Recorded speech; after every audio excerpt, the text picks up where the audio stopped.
1830, vous avez une infection à la jambe et le seul moyen de vous sauver est de vous amputer.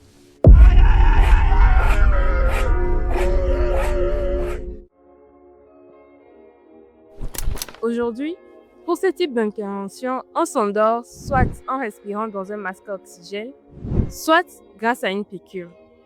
Alors, vous vous demandez sûrement la même chose que moi. Comment en est-on arrivé là? Qui sont ces savants qui ont testé les premiers produits? Quand? Où? Et comment? Eh bien, je suis là pour répondre à cette question. Je vous présente l'histoire folle des anesthésiens.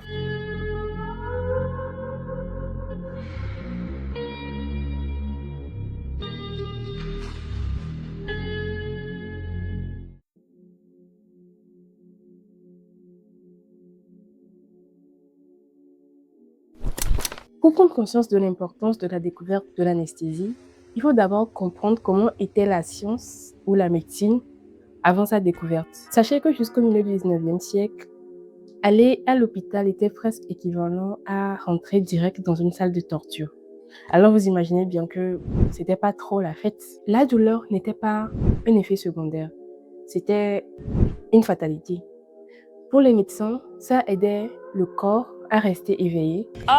Et pour l'Église, c'était une punition divine. La colère de Dieu va s'abattre. Personne ne cherchait à y mettre fin. Les chirurgiens essaient quand même de développer leur vitesse. Car plus le chirurgien est rapide, moins le patient a mal.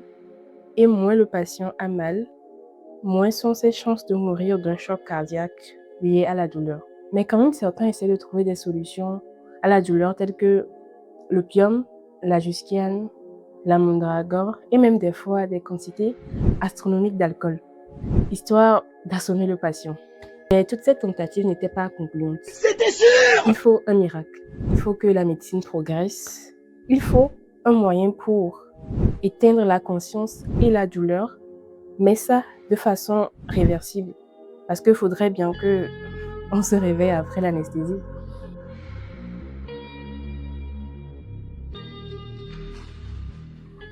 Nous sommes dans les années 1800 et le N2O, le protoxyde d'azote, était beaucoup plus reconnu pour ses propriétés hilarantes et euphorisantes.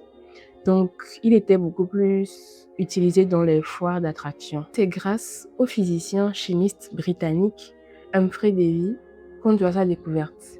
Et pour la petite anecdote, le physicien en question, notre très cher Humphrey, fasciné par les effets de ce gaz, énorme, s'enferme dans une boîte hermétique et inhale le gaz. C'est super bon ça! Il décrit, je cite, des sensations d'euphorie intense, des hallucinations visuelles et un état de rire incontrôlable. Bon, il détaille tout dans son ouvrage. Puis 44 ans plus tard, c'est-à-dire dans les années 1844, un dentiste américain bien sûr, du nom de Horace Wells, qui a remarqué qu'une personne sous l'effet du protoxyde d'azote, N2O, ne ressentait plus aucune douleur. Donc le dentiste s'est dit Eureka! Donc il essaie de prouver cette propriété antidouleur du protoxyde d'azote. Donc il essaie d'extraire une dent en public et il inhale au patient du protoxyde d'azote. Là, nous sommes en 1846 dans le Massachusetts où un dentiste, encore un dentiste du nom de William Morton, essaie de prouver publiquement l'efficacité de l'éther en tant qu'anesthésiant. Et donc, il réussit à extraire lui aussi une dent, ce qui prouva publiquement l'efficacité de l'éther. Un exploit qui a permis au chirurgien John Collins Warren d'extraire une tumeur du cou d'un patient nommé Edward Gilbert. Un exploit qui a permis de donner une renommée aux premières anesthésies dès la fin de cette même année. Le 7 avril 1853, la reine Victoria est sur le point d'accoucher de son 8e enfant. Et le médecin de la cour, John Snow, lui administre une quantité de chloroforme comme anesthésiant. Un événement qui a changé la perception et la gestion de la douleur. Testé et approuvé par la reine. J'adore rire. Mais quand même, il faut noter que le chloroforme est un produit dangereux. Le CHCl3, C'est un produit d'abord chloré et son utilisation a été abandonnée progressivement à cause de sa toxicité.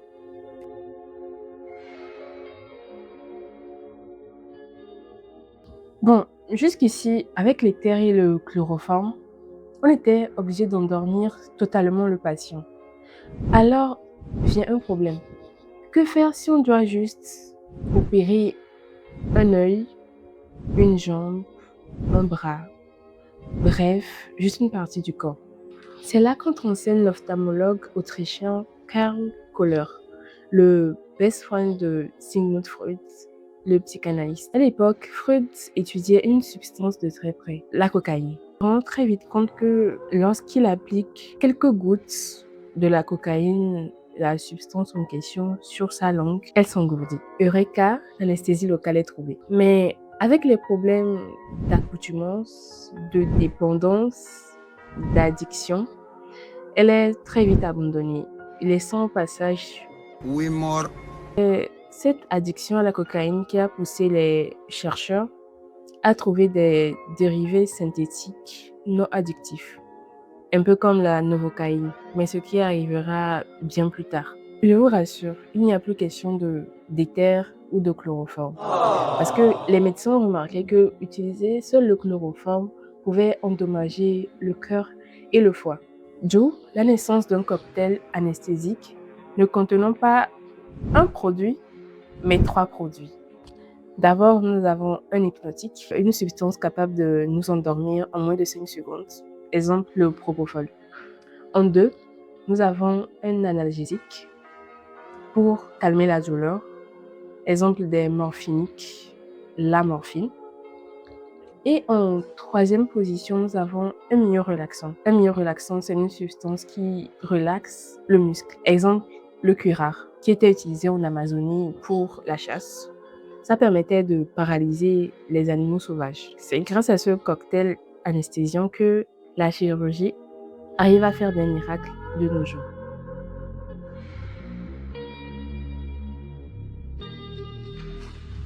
Ok.